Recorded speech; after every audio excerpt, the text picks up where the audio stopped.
Sa bidyong ito, bibiyahe tayo ng 119 miles mula Glen Allen papuntang Valdez. Ito ang pang-anim na araw na ride namin dito sa Alaska. Ganda dyan, bro! Ganda! Goldwing, ganyan pala gamit ang Goldwing. Sina sidecar pala. Ayun yung salmon. Oh, yan, ang dami, oh. Ang dami. Tara at samahan nyo kaming bisitahin ang Valdez, Alaska.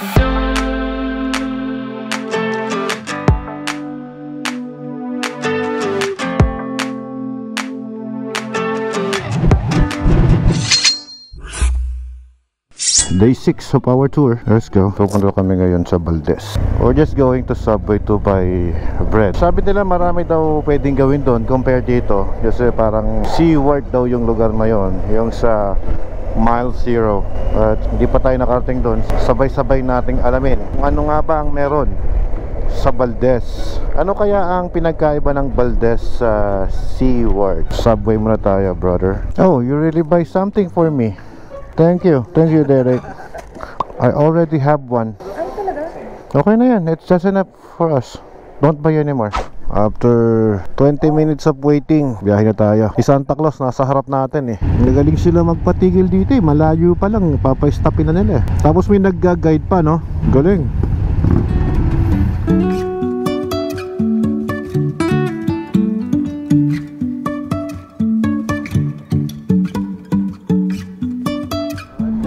Yung daan papuntang Valdez. Pakaganda po niya. Daming scenic view. Ganda ng lugar.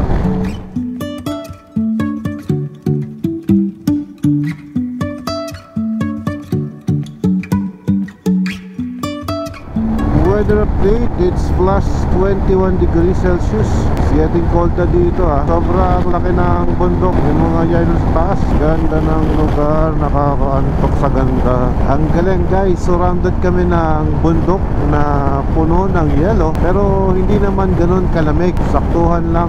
Sa ngayon, ang temperatura ay plus 22 degrees Celsius. Kayang-kaya naman ang ating ordinaryo na mga kasuotan na pang-ride. Nakaka-enjoy yung view na makikita mo. Ayun o, meron isang malaking yelo dun o. So iniikot namin yung kabila ng glacier. Kasi yung glacier view sa kabilang side na bukas naman natin ma-experience. Pero sa ngayon, ito muna ang nasa kabilang side. So kung saan kami dumaan mula doon sa pinanggalingan namin na hotel sa Glen Allen, papunta kami ng Valdez ngayon.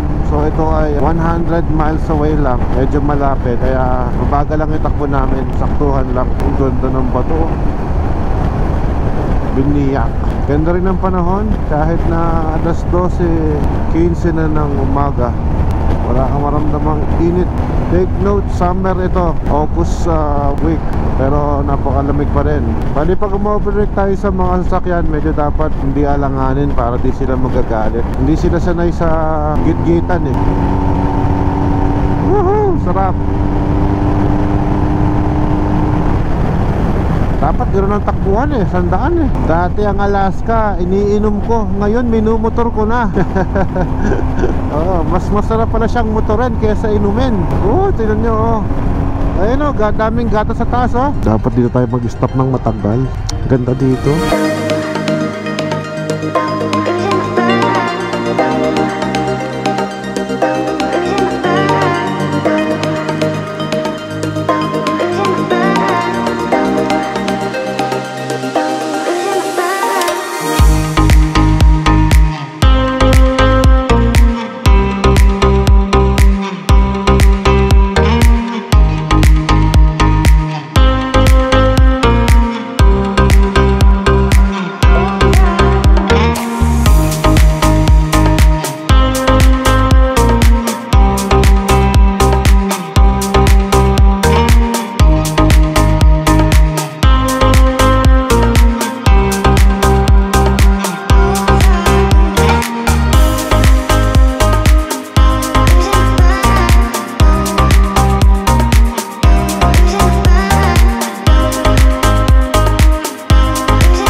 Yes sir.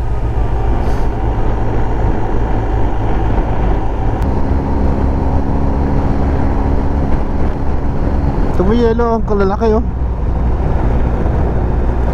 Oh, sarap, maganda. I know that you're trying to fix me, but I don't wanna be like you. Oh, sarap. If you wanna take it back to the 50s, maybe I'm not the guy for you. You're dying not to work, but work until you die, you know that's true. Have you thought it through? Cause you love to tell me what to do. Say no, I'm not like you, I don't think that you get it. You should go and get out, I'll make you regret it. Someone like you should worry about. Maybe your two's upside down, and I'm not like you, I don't think that you get it. Mami, sunduin kita. Ganda doon. Kailangan makita mo yon. Tara, tara, tara. Tara, tara, tina. Saglit lang to, dali. Ang ganda doon. Halika na. Tara, tara. Maganda, bro. Hindi, madali lang. Sundan mo ako. Dito ko siya pinadaan kanina sa mahirap eh. Diyan ko pinadaan eh. Dito, madali lang dito. Dito. Yan oh. Ganda dyan, bro. Woohoo! Namiss ko tuloy yung nakami, Jello. Ganda. Welcome to Valdez. 25 miles. Parang yung napapanood ko sa pelikula ng King Kong to eh. Silestone Canyon. Parang lahat sila malaki. May waterfalls oh. Oh, welcome po sa Cannon Road, Baguio. Ang ganda ng Baguio oh. Parang lumaki yung Baguio ah. Ikaw ang gumamit lahat ng motor, Kap. Hindi palit. Hindi palit. Balik motor. Kasi wala na siyang ipapalit. Wala na maipalit. Balik na. Sa YouTube, di ba, napapanood ko yung nililinis yung tenga. Pero paano kaya nakakapasok yung mga ano sa tenga, no? Nakakatuwa. Nakakatuwa ah. So yung dalawang backup vehicle natin, bus na. Yun yung gamit mo dati, Kuya Tem, no? Takbo pa tayo konti. Tingnan natin kung bababa yung temperature. Talaga pataas. Nawala na dahil Nawala. sabi mo okay na. Oo, nawala. Tapos maya-maya, tumatakbo, nagkaroon ulit. Wala talaga, pumara Yun na. yung hindi ko na nadinig. Oo. Pwede yata, Mami, ganito service natin, no? Pero dala yung mga motor. Kailan pag sa atin kasi, yung ganyang kalaki, ang hirap ng gamitin yan. Oo, liit ng kalsada. Ang hirap na maniobra niyan. Iuwi ko yun eh. Ah, sa inyo. Pandalawang motor.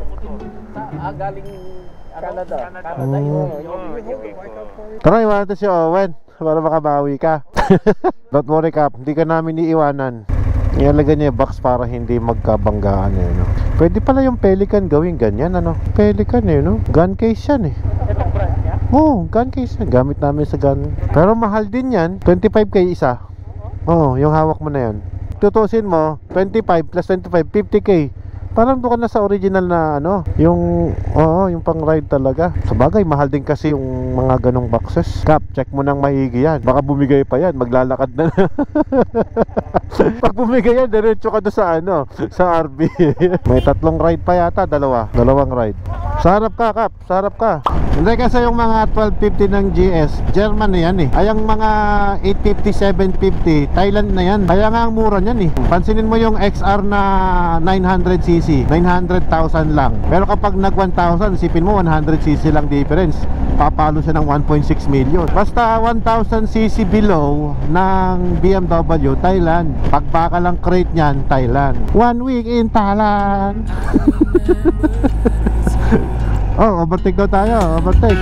You never break, you never lie, you never ever scared of the dark. So why am I the one who cries? I'm so afraid to be left behind. I think about you. Let's go. Okay, sige. Oy, ang ganda namang sidecar niyan. Oy, ang ganda naman yan. Kayo kaya yan? Pwede kayo sakyan?